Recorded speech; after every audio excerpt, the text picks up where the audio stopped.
जय श्री कृष्णा। राधे राधे। कार्तिक माह के शुक्ल पक्ष की चतुर्दशी तिथि को हम वैकुंठ चतुर्दशी के नाम से जानते हैं। इस तिथि को हम हरिहर मिलन भी कहते हैं। तो आइए प्रभु श्री हरि और भगवान शिव के चरणों का ध्यान करते हुए हम शुरू करते हैं इन पवित्र कथा को। पौराणिक कथा के अनुसार एक बार भगवान विष्णु देवाधिदेव महादेव का पूजन करने के लिए काशी में आए। वहां पर उन्होंने मणिकर्णिका घाट पर स्नान किया। फिर उन्होंने 1000 स्वर्ण कमल पुष्पों से भगवान विश्वनाथ की पूजन करने का संकल्प किया। अभिषेक के बाद जब वे पूजन करने लगे तो शिवजी ने उनकी भक्ति की परीक्षा लेने की सोची और भगवान शिव ने एक कमल पुष्प अपनी माया से कम कर दिया।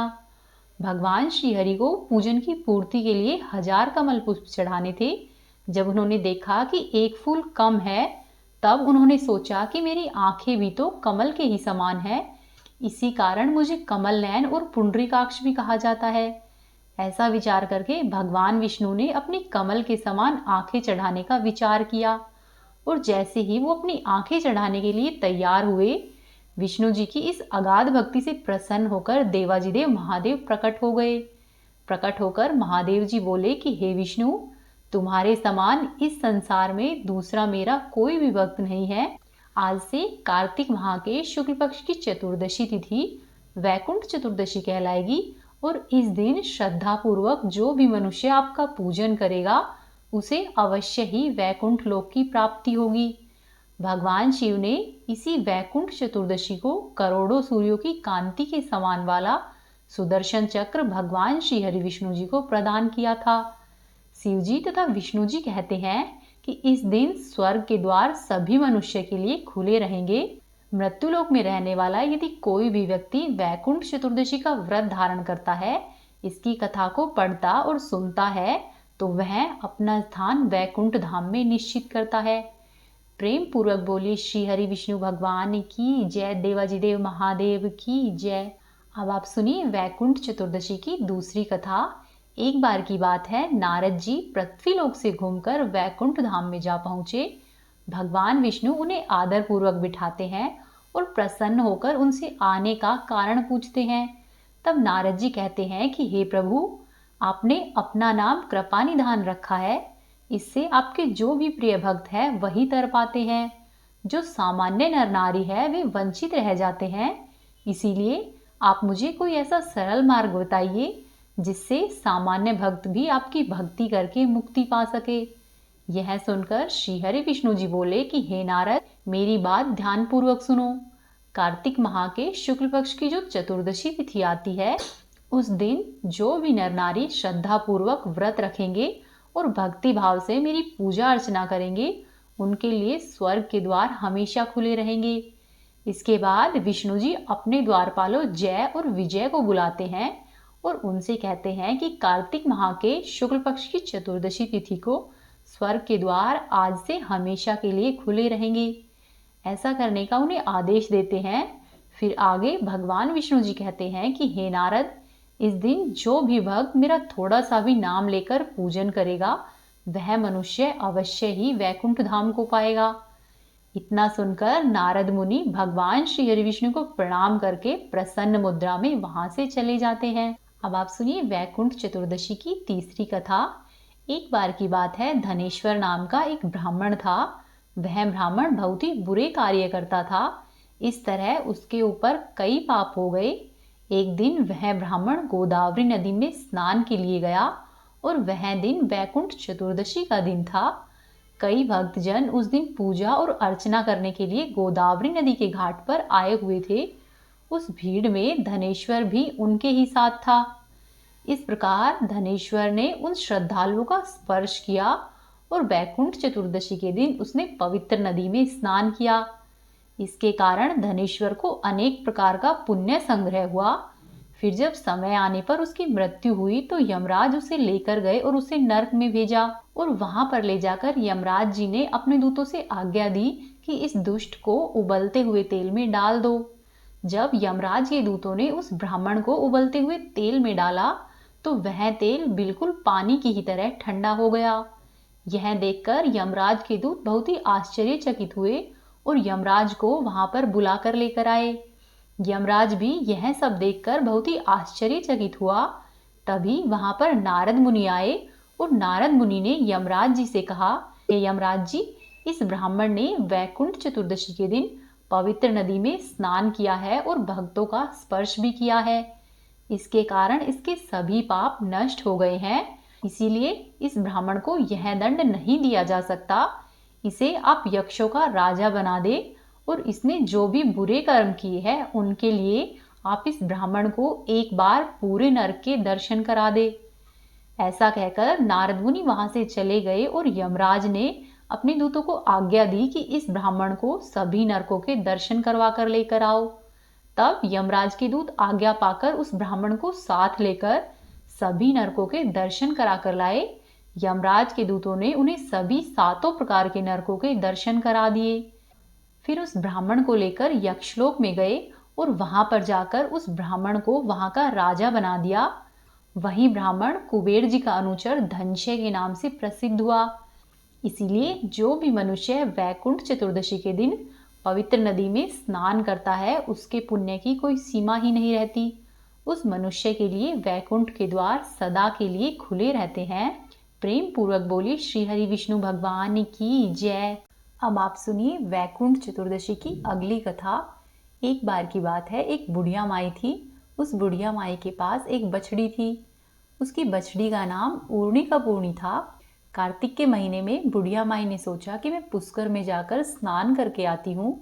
तब बुढ़िया माई को अपनी बछड़ी यानी कि ऊर्णी कपूर्णी की चिंता हुई। बुढ़िया माई अपनी पड़ोसन के पास गई और कहने लगी कि बहन, मैं कार्तिक स्नान करने जा रही हूँ, तुम ऐसा करना, मेरी ऊर्णी कपूर्णी को चारा डाल देना और पानी का कुंडा भरकर उसके पास रख देना। पड़ोसन ने कहा कि ठीक है, मैं कर दूंगी। तब बुढ़िया माई अपनी ऊर्णी कपूर्णी पड़ोसन को सौंपकर खुद पुष्कर में स्नान करने के लिए चली गई। पड़ोसन रोज चारा डालती और पानी का कुंडा भरकर रख देती। एक दिन पड़ोसन को ध्यान नहीं रहा और ऊर्णी कपूर्णी को उस दिन खाने के लिए कुछ भी नहीं मिला। वह भूखी मरती रही और भूख के कारण वह पानी के कुंडे में गिर पड़ी। गिरते ही उसका स्नान हो गया और भूखी मरने के कारण उसकी मृत्यु हो गई और मरने के बाद वह वैकुंठ लोक में गई, क्योंकि जिस दिन उसकी मृत्यु हुई वह वैकुंठ चतुर्दशी का दिन था। फिर जब बुढ़िया माई पुष्कर से स्नान करके वापस आई तो अपनी पड़ोसन से पूछने लगी कि बहन, मेरी ऊर्णी कपूर्णी कहाँ पर है। तब उसकी पड़ोसन बोली कि वो तो मर गई। तब बुढ़िया ने पूछा कि उसने कितनी काती नहाई, अर्थात उसने कितने दिनों तक कार्तिक मास में स्नान किया। तब उसकी पड़ोसन बोली कि ज्यादा नहीं, सिर्फ एक दिन वैकुंठ चतुर्दशी के दिन ही नहाई है। वैकुंठ चतुर्दशी के पुण्य से ही ऊर्णी कपूर्णी ने अगले जन्म में एक राजा के घर में पुत्री के रूप में जन्म लिया। इस तरह से केवल वैकुंठ चतुर्दशी के दिन ही स्नान करने से ऊर्णी कपूर्णी को स्वर्ग की प्राप्ति हुई। इसीलिए यदि मनुष्य कार्तिक माह के पूरे महीने भर स्नान, ध्यान और व्रत नहीं कर सके तो केवल चतुर्दशी तिथि के दिन ही स्नान करके व्रत करना चाहिए। हे भगवान, जैसी आपने ऊर्णी कपूर्णी को गति दी है वैसी ही सबको देना। खोटी की खरी करना और अधूरी को पूरी करना। प्रेम पूर्वक बोली श्री हरि विष्णु भगवान की जय। अब आप सुनिए भगवान शालिग्राम की कथा, जिसे सुनने से अनंत पुण्य फलों की प्राप्ति होती है। एक बार की बात है, किसी गांव में एक ब्राह्मण रहता था। एक दिन वह ब्राह्मण अपने घर में बैठा हुआ माला फेर रहा था। तभी उसने देखा कि उसके घर के सामने से एक गाय भागती हुई गई है। तभी वहां पर एक आदमी आया और उस ब्राह्मण से गाय के बारे में पूछने लगा। तब ब्राह्मण माला फेर रहे थे, इसलिए वो कुछ नहीं बोले, बस हाथ के इशारे से उस तरफ इशारा कर दिया जिस तरफ अभी अभी वह गाय गई थी। वह पंडित जी इस बात से अनजान थे कि जो आदमी उससे गाय के बारे में पूछ रहा है वह एक कसाई है, और उस कसाई को गाय के बारे में बताकर पंडित जी फिर से अपनी माला फेरने लग गए। वहीं कसाई उसी तरफ गया जिस तरफ पंडित जी ने बताया था और गाय को पकड़कर उसका वध कर दिया। अनजाने में पंडित जी से यह घोर पाप हो गया और इसी कारण पंडित जी ने अगले जन्म में कसाई के घर में जन्म लेना पड़ा और इस जन्म में उन पंडित का नाम सदना पड़ा। अपने पूर्व जन्म के पुण्य कर्मों के कारण वह कसाई होकर भी सदा ही भगवान श्री हरि का नाम जपता और वह सदाचारी था। कसाई परिवार में जन्म होने के कारण सदना मांस बेचने का काम किया करता, परंतु भगवत भजन में उसकी बड़ी निष्ठा थी। एक दिन सदना नदी के किनारे से गुजर रहा था, तभी उसके पैर से एक पत्थर लगा। सदना ने नीचे झुककर देखा तो वह पत्थर बहुत सुंदर था। सदना ने पत्थर को उठा लिया और सोचा कि यह पत्थर मेरे मांस तोलने के काम आएगा। ऐसा सोचकर सदना उस पत्थर को अपने साथ ले आया और अब वह नित्य प्रति उस पत्थर से मांस तोलने लगा। वह इस बात से अनजान था कि ये पत्थर कोई साधारण पत्थर नहीं है, ये स्वयं शालिग्राम भगवान जी है। इसी तरह से धीरे धीरे दिन बीतते गए। सदना ब्राह्मण उसी पत्थर से मांस तोलता और सदना ठाकुर जी के भजन को गाता रहता। ठाकुर जी भक्त की स्तुति सुनकर पलड़े में झूलते हुए आनंद लेते रहते। उस बाट का ऐसा कमाल था कि चाहे आधा किलो तोलना हो या फिर 1 किलो या फिर 5 किलो का वजन तोलना हो, उस एक ही बाट से सभी तरह के वजन हो जाते थे। एक दिन सदना की दुकान के सामने से एक ब्राह्मण निकले और उसकी नज़र उस बाट पर पड़ी तो वह ब्राह्मण सदना के पास आए और कहने लगे कि सदना, यह कोई साधारण बाट नहीं है, ये तो स्वयं शालिग्राम जी है और तुमने इसको अपवित्र कर दिया है। इस तरह से उस ब्राह्मण ने सदना को फटकार लगाई।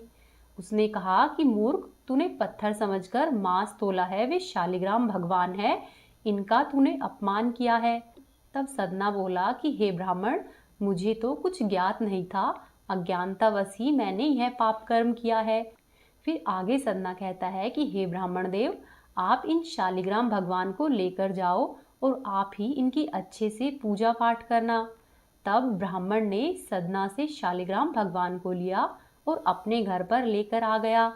ब्राह्मण ने शालिग्राम भगवान को गंगा जल से नहलाया, धूप, दीप, चंदन और तुलसी पत्र इत्यादि से उनकी पूजा की और ब्राह्मण को इस बात का अहंकार हो गया कि जिस शालिग्राम से पतितों का उद्धार हो जाता है, उसी शालिग्राम का आज मैं उद्धार कर रहा हूँ।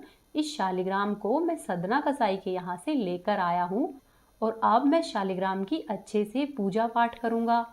इस तरह से धीरे धीरे थोड़े दिन बीते। उस ब्राह्मण के सपने में रोज रात को ठाकुर जी आने लगे और ठाकुर जी उसे वापस से सदना कसाई के पास छोड़कर आने की बात कहते। ठाकुर जी कहते कि मेरे भक्त सदना कसाई की भक्ति में जो बात है वह तुम्हारे आडंबर में नहीं है। तब ब्राह्मण बोला कि हे प्रभु, सदना कसाई का काम पाप कर्म करना है, आपका प्रयोग मांस तोलने में करता है। मांस की दुकान एक अपवित्र स्थान है, वह आपके योग्य नहीं है। तब भगवान बोले कि हे ब्राह्मण, भक्ति में भरकर सदना मुझे तराजू में तोल कर रखता है और मुझे ऐसा लगता है जैसे वह सदना मुझे झूला झूला रहा हो। मांस की दुकान में आने वालों को भी वह मेरा ही नाम स्मरण कराता रहता है, मेरा भजन करता है, वहाँ पर मुझे आनंद मिलता है। तेरे घर में मुझे वो आनंद नहीं मिलता है जो सदना मुझे देता है। तुम ऐसा करो, मुझे उसके पास शीघ्र ही छोड़ कर आओ। तब ब्राह्मण शालिग्राम भगवान को वापस से सदना कसाई को देकर आ गया। ब्राह्मण उससे बोला कि भगवान को तुम्हारे साथ रहना ज़्यादा अच्छा लगता है, ये तो तुम्हारे पास ही रहेंगे। ये शालिग्राम भगवान का स्वरूप है, हो सके तो इन्हें पूजना, इन्हें बाट मत बनाना। यह सुनकर सदना बहुत दुखी हुआ और सदना ने प्रायश्चित करने का निश्चय किया और अपनी कसाई की दुकान को बंद करके वह भगवान जगन्नाथ के दर्शन के लिए निकल पड़ा। वह भी भगवान के दर्शन को जाते हुए एक समूह में शामिल हो गया। जब लोगों ने उससे पूछा कि तुम क्या करते हो और कहाँ रहते हो, तब सदना ने सारी बात सच सच कह सुनाई कि मैं एक कसाई हूँ। तब लोग उससे दूर दूर रहने लगे, उसके हाथ का कुछ भी नहीं खाते पीते और उसके छूने से भी परहेज करने लगे। सदना अत्यधिक दुखी हुआ और उसने उन लोगों का साथ छोड़ दिया और शालिग्राम जी के साथ स्वयं ही अकेला चलने लगा। वह रास्ते में शालिग्राम जी के भजन करता हुआ जाता। थोड़ी आगे चलने पर सदना को प्यास लगी। रास्ते में उसने एक कुआं दिखा तो वह वहां पर पानी पीने के लिए ठहर गया। वहीं कुएं पर एक सुंदर स्त्री पानी भर रही थी। वह सदना के सुंदर और मजबूत शरीर पर रीझ गई। उस स्त्री ने सदना से कहा कि हे पथिक, शाम हो गई है, इसीलिए आज रात को इसी गांव में विश्राम कर लो। सदना को उसकी कुटिलता समझ नहीं आई और वह उस स्त्री के वहां पर अतिथि बन गया। रात में वह स्त्री अपने पति के सो जाने के बाद सदना के पास पहुंची और उससे अपने प्रेम की बात कही। स्त्री की बात सुनकर सदना कसाई चौंक गया और उसे पतिव्रता रहने के लिए आग्रह किया। स्त्री को लगा कि शायद मेरे पति होने के कारण वह मुझ में रुचि नहीं ले रहा है। इस वजह से वह स्त्री अपने पति के पास गई और सोते हुए अपने पति का गला काट लाई। सदना यह देखकर भयभीत हो गया। तब स्त्री समझ गई कि बात बिगड़ गई है और सदना ब्राह्मण मुझे नहीं अपनाएगा। इसीलिए उस स्त्री ने रोना और चिल्लाना शुरू कर दिया। वह जोर जोर से बोलकर पड़ोसियों को इकट्ठा कर लाई और उसने पड़ोसियों से कहा कि मैंने इस यात्री को घर में जगह दी थी और इस यात्री ने चोरी की नीयत से मेरे पति का गला काट दिया है। सदना को पकड़कर सभी लोग न्यायालय में लेकर गए। न्यायाधीश ने सदना को देखा तो जान गया कि यह तो हत्यारा नहीं हो सकता। उन्होंने बार बार सदना से सारी बात पूछी। सदना कसाई को लगता था कि यदि वह प्यास से व्याकुल गांव में नहीं पहुंचता तो यह हत्या नहीं होती। वह इस हत्या के लिए शम को ही दोषी मानता रहा और बार बार पूछने पर भी वह कुछ नहीं बोला, चुपचाप खड़ा रहा। तब न्यायाधीश ने राजा से कहा कि यह आदमी अपराधी नहीं है, परंतु यह चुप रहने पर एक तरह से अपराध को बढ़ावा दे रहा है। हे राजा, अब इसको क्या दंड दे? तब राजा ने कहा कि यदि यह उत्तर नहीं देता है तो इसे दंड देना अनिवार्य होगा, अन्यथा प्रजा में गलत संदेश जाएगा कि राजा अपराधियों को छोड़ देता है और इस तरह से प्रजा में अपराध बढ़ेंगे। ऐसा करो, इसे मृत्युदंड मत दो, इसका हाथ काट दो। इस तरह से राजा की आज्ञा से सदना का दायां हाथ काट दिया गया। सदना ने इसे अपने पूर्व जन्म का कर्म मानकर चुपचाप दंड को सहा और फिर से प्रभु श्रीहरि के धाम की ओर अपनी यात्रा शुरू कर दी। जब वह धाम के निकट पहुंचा तो भगवान ने अपने सेवक राजा को प्रिय भक्त सदना कसाई की सम्मान से अगवानी करने का आदेश दिया। वही राजा प्रभु की आज्ञा से गाजे बाजे लेकर सदना कसाई की अगुवाई करने के लिए चला गया। सदना ने यह सम्मान स्वीकार नहीं किया तो सदना कसाई को स्वयं ठाकुर जी ने दर्शन दिए और उससे सारी बात बताई कि सदना, तुम पूर्व जन्म में एक ब्राह्मण थे और तुमने इशारे से एक कसाई को गाय का पता बताया था, जिसके कारण उस गाय की जान चली गई थी और वह गाय ही इस जन्म में वह स्त्री थी जिसके झूठे आरोपों से तुम्हारा हाथ कट गया है। उस स्त्री का पूर्व जन्म का पति वह कसाई बना था जिसका वध करके उस गाय ने उस कसाई से बदला लिया है। आगे भगवान कहते हैं कि सभी के शुभ और अशुभ कर्मों का फल मैं उन्हें अवश्य देता हूँ।